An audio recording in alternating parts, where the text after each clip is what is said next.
समाजमनाचा वेध आणि आपुलकीची सेवा देणारे आपले news channel Erala news. Khatav तालुक्याची वरदायिनी एरळामाई प्रवाहित करण्याच्या मागणीसाठी खटाव तालुक्यातील सर्वपक्षीय पदाधिकारी आणि शेतकऱ्यांनी वडूज येथील तहसीलदार कार्यालयावर धडक मारत तहसीलदार बाई माने यांना मागण्यांचं निवेदन दिलंय। स्वातंत्र्य संग्रामाच्या अग्निकुंडात अग्रस्थानी असणारा खटाव तालुका सरकार प्रशासनाकडून पाण्यापासून वंचित ठेवला जातोय। खटावची वरदायिनी असलेली एरळामाई कोरडी पडली आहे। तालुक्याचे मुख्य ठिकाण असलेल्या वडूज शहराला 10 दिवस पाणी येत नाही। अशीच परिस्थिती खटाव तालुक्यात सगळीकडे। पिण्याच्या पाण्याबरोबरच जनावरांच्या चाऱ्याचा प्रश्न गंभीर बनलाय। तारळीचं पाणी अजून तरी कागदावर आहे। उरमोडीचं आवर्तन वेळेवर सोडलं जात नाही। औंधसह 16+3 गावांचा प्रश्न केवळ आश्वासन देऊन झुलवत ठेवलाय। जिहे कटापूर अंतर्गत प्रस्तावित पेडगाव कंसेवाडीसह 16 गावांची योजना टेंबूच्या योजना कधी पूर्ण होणार याची शाश्वती नाही। एरळवाडी धरण कोरडे पडत चाललंय। ही बाब प्रशासनाच्या निदर्शनास आणून देण्यासाठी सर्वपक्षीय कार्यकर्त्यांनी खटाव तालुका पाणी संघर्ष समिती स्थापन केली आहे। या समितीच्या वतीने आज निवेदन देण्यात आलंय। यावेळी काँग्रेस नेते रणजित देशमुख, राष्ट्रवादीचे माजी सभापती संदीप मांडवे, रासपचे जिल्हाध्यक्ष श्रीकांत देवकर, निमंत्रक विजयराव शिंदे, स्वाभिमानीचे अनिल पवार, माजी नगराध्यक्ष डॉक्टर महेश गुरव, डॉक्टर विवेक देशमुख, माजी उपसभापती नाना पुजारी, भाजपचे प्राध्यापक सदाशिव खाडे, राष्ट्रवादी युवक काँग्रेसचे योगेश जाधव, शिवसेनेचे ॲडव्होकेट राजीव चव्हाण, सैनिक संघटनेचे बाळासाहेब लावण, मायणीचे उपसरपंच दादासाहेब कचरे, अण्णासाहेब काकडे, औंध पाणी संघर्ष समितीचे प्राध्यापक जयवंत खराडे, सूर्यभान जाधव, वंचितचे अशोकराव बैले, प्रहार जनशक्तीचे प्रमोद पावडे आदींनी मनोगत व्यक्त केले। यावेळी सर्वच वक्त्यांनी प्रशासनाने सापत्न वागणूक देणाऱ्या लोकप्रतिनिधींचा निषेध केलाय। तसेच 4 दिवसात एरळा नदी वाहती झाली नाही तर सोमवार दिनांक 26 फेब्रुवारी रोजी तहसील कार्यालयासमोर धरणे आंदोलन करत चक्काजाम करण्याचा इशारा दिलाय। समन्वयक धनंजय क्षीरसागर यांनी सूत्रसंचालन केले। अंकुशराव दबडे यांनी आभार मानले। यावेळी शिवसेनेचे तालुका प्रमुख शहाजीराजे गोडसे, बाळासाहेब जाधव, काँग्रेसचे तालुकाध्यक्ष डॉक्टर संतोष गोडसे, राष्ट्रवादीचे युवक जिल्हाध्यक्ष मकरंद बोडके, उपनगराध्यक्ष मनोज कुंभार, वंचितचे गणेश भोसले, संतोषभाऊ दुबळे, वसंतराव गोसावी, मोहनराव देशमुख, प्रमोद गोडसे, प्रतापराव देशमुख, धनाजी काळे, रणजित माने, महेश गोडसे, संतोष बागल, महेश पवार, सुखदेव जाधव, शशिकांत फडतरे, विजयराव गोडसे, बाळासाहेब पोळ, हिंदूराव फडतरे, किरण जाधव, मनोज कदम, धनाजी चव्हाण, प्रकाश देवकर, विजयराव बागल, ज्ञानेश्वर शिंदे, ज्ञानेश्वर इंगवरे, छगन कदम, शिवाजी कदम, सोमनाथ साठे, कैलास जाधव, अनिल साठे, दिनकर खुडे आदींसह गावोगावचे प्रमुख कार्यकर्ते उपस्थित होते। पाणी आमच्या हक्काचं, नाही कुणाच्या बापाचं। एरळामाई वाहती झालीच पाहिजे, एरळामाई वाहती झालीच पाहिजे, एरळवाडी धरण भरलंच पाहिजे, एरळवाडी धरण भरलंच पाहिजे। हर कोण म्हणता देत नाही, घेतल्याशिवाय राहत नाही। हर कोण म्हणता देत नाही, घेतल्याशिवाय राहत नाही। निष्क्रिय प्रशासनाचा धिक्कार असो, निष्क्रिय प्रशासनाचा धिक्कार असो। हर कोण म्हणता देत नाही, घेतल्याशिवाय राहत नाही। पाणी आमच्या हक्काचं, नाही कुणाच्या बापाचं। पण या ठिकाणी खटाव तालुक्यातील एरळामाई वाहती करणे, त्याचबरोबर जे कटापूर, उरमोडी, तारळी, टेंबो या योजनेचं पाणी मिळावं याकरता सर्वजण आपापले पक्ष भेद गट तट विसरून अगदी खटावपासून इकडे मायनी तरसवाडीपर्यंत औंध भागातील सर्व नेते मंडळी, कार्यकर्ते मोठ्या संख्येने जमलो आहोत। मी सर्वांचं खटाव तालुका पाणी संघर्ष समितीच्या वतीनं स्वागत करतो। या पाणी प्रश्नासंदर्भात गेले अनेक दिवस गंभीर लोकांच्या भावना आहेत, पण कोणतरी काय करते का ह्याची सगळेच जण वाट बघत होते आणि हा सर्व विषय सोशल मीडियावर मोठ्या प्रमाणावर व्हायरल होत होता। पण नेमकं कोणच काय पुढाकार घेत नव्हतं। सर्वसामान्य जनता किंवा शेतकऱ्यांची अपेक्षा होती ह्या अन्यायाविरुद्ध, सापत्न भावनेविरुद्ध कोणीतरी आवाज उठवावा। आज ह्या खटाव तालुका पाणी संघर्ष समितीच्या माध्यमातून हा आवाज प्रशासनासमोर आपण द्यायला जाणार आहोत। या संदर्भात निवेदन केलेलं आहे। कोणाच्या त्याच्यापेक्षा वाईट अवस्था येत्या 10 दिवसात असणार आहे। एरळवाडीतल्या जनावरांची आता पाण्याची पिण्याची अवस्था वाईट आहे। जिथं जनावरांचीच वाईट अवस्था नाही तर ज्या गावला पाणी जातं, ज्या पाणी पुरवठ्याच्या विहिरीचं, मोजक्या काही तासातच ती विहीर खाली होऊन जाते, म्हणजे मोकळी होते। येणाऱ्या काही दिवसात एरळवाडी गावालाच 1 दिवसात पाणी द्यावं लागेल। तर तुम्ही तालुक्याची परिस्थिती जर जाणून घेतली तर येरळवाडीची एवढी वाईट असेल तर तालुक्याची त्याच्या 10 पट वाईट अवस्था आहे. तर ज्या फेब्रुवारी महिना आहे, फेब्रुवारी महिन्यामध्ये पाण्यासाठी आपल्याला रस्त्यावर उतरायला लागतंय. येणाऱ्या दिवसामध्ये मार्च एप्रिल मे पर्यंत आपल्याला जायचं आहे. मार्च एप्रिल मे पर्यंत अवस्था काय होईल आणि ह्या मार्च एप्रिल मे ची अवस्था जर आज आपण बघत बसलो, मार्च येऊ द्या, मे येऊ द्या आणि ह्या गोष्टी जर आपण बघत बसलो तर येणाऱ्या काळामध्ये जनावरं शिल्लक राहणार नाही, ती म्हातारी माणसं शिल्लक राहणार नाही. ती उष्णता मोठ्या प्रमाणात वाढत आहे.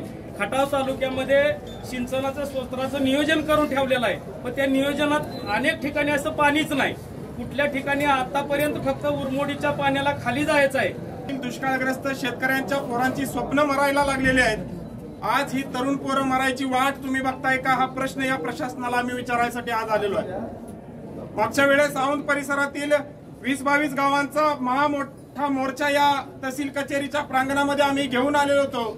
आमच्या दुर्दैवानं एकही प्रशासकीय अधिकारी त्या ठिकाणी आमचं साधं निवेदन देखील स्वीकारायला उपस्थित नव्हते. योजनेचा जो उद्देश होता तो उद्देश पाठीमागे पडलेला आहे. कारण त्याच्या तिथून येरळा नदीवरचे 17 बंधारे, केटी बंधारे आणि मानमंगीवरचे 18 केटी बंधारे भरायचे होते. प्रत्यक्षात ज्यावेळेला आता 1000 तास जवळजवळ मोटर चालतात त्या, म्हणजे झेकटापूरच्या आतापर्यंत मोटर 1000 तास चालले.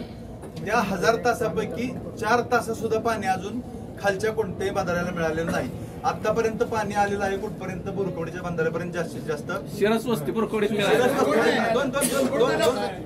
वेळा बुरकोडीपर्यंत आलं आणि उरलेल्या 4 पैकी 2 वेळा शिरस्वस्तीपर्यंत आलं. मॅडम झालंय कसं की जवळजवळ 8000 हेक्टर क्षेत्र पहिलं भिजत होतं, आता जवळ त्याच्यावर 30,000 हेक्टरचा लोड पडलाय.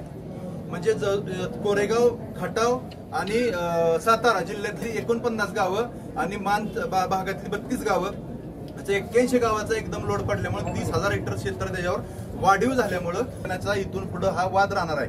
म्हणजे मान तालुक्या आणि खटाव तालुक्याच्या शेतकऱ्यांच्या मध्ये डोकी फुटायचे एवढंच फक्त राहिलेलं आहे. कारण आपल्याला न्याय तसा मिळणार नाही. प्रतिनिधीच्या वतीनं नाही निवेदन देण्यासाठी खटाव मानला गणलं जातं, पण एकाच लेखाला पाणी पाजायचं आणि एकाला उपाशी ठेवायचं हे काही बरोबर नाही. आणि म्हणून या तालुक्यातील जनता आता जागी झाली. खरं तर उरमोडी, झेकटापूर, तारळी या प्रकल्पाच्या लोकांना पुनर्वसनासाठी जमिनी आपल्यातल्या गेल्या.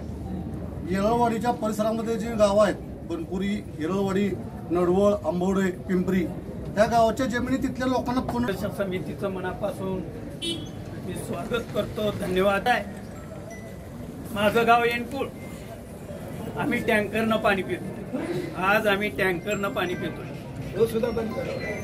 ही परिस्थिती ज्यावेळी टँकरवाल्याला आम्ही विचारतो त्यावेळी भरायची सोय नाही म्हणून आम्हाला वेळ लागतो असं सांगितलं जातं.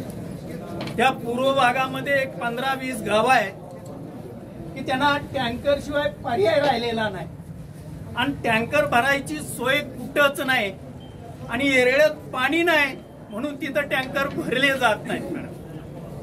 तरी आमची एवढीच या पाणी संघर्ष समितीमुळे आमची विनंती राहील की येरळामाई या तालुक्याची एक जिवंत जीवन देणारी वाहिनी आहे, ती सतत वाहणारी असली पाहिजे.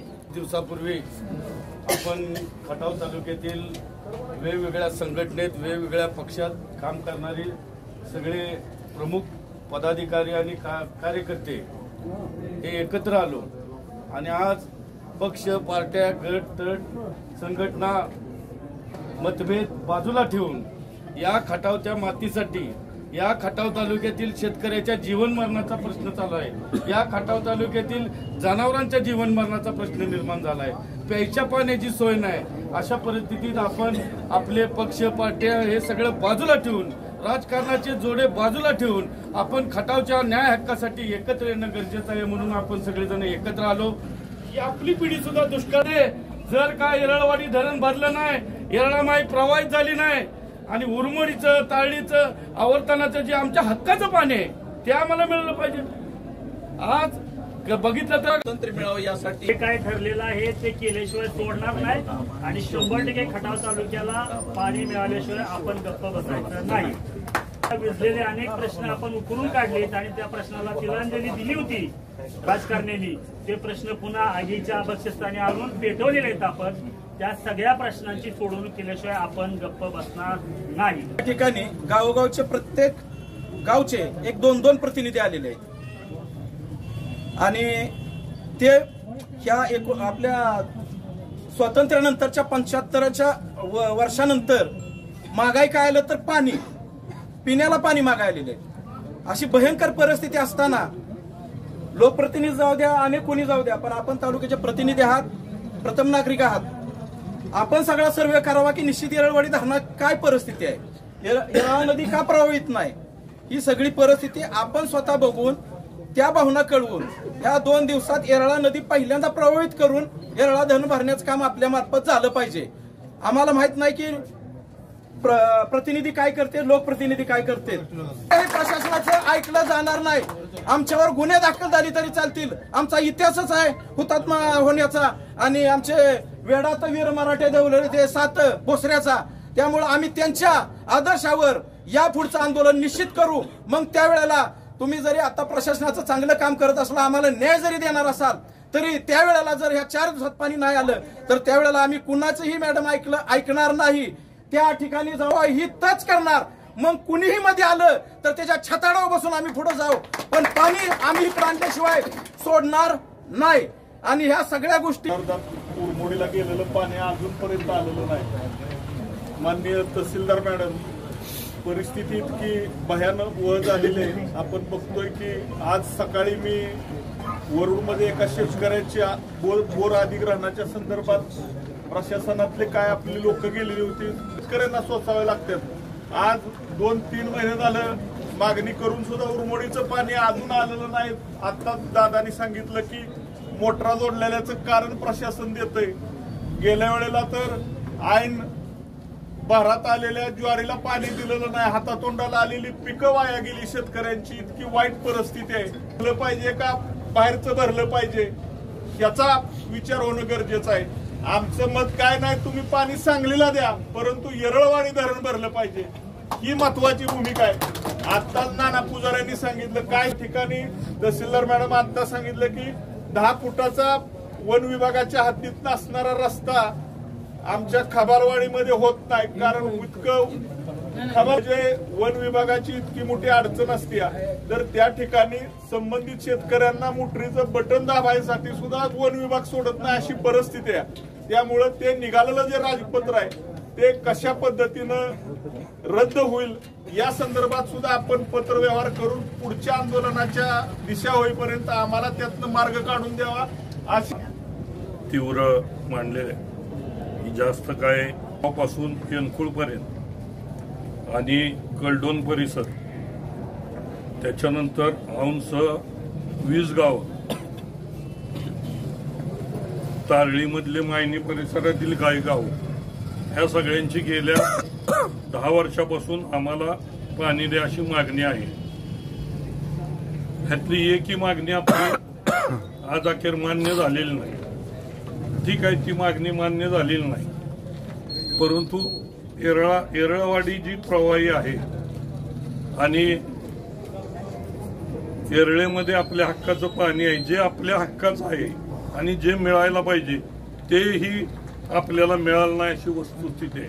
म्हणजे आपल्या एकाही मागणीला वाटण्याच्या अक्षता लावल्या आणि जे खऱ्या अर्थाने येणारं पाणी आहे तेही पाणी आपल्याला मिळून दिलेलं नाही.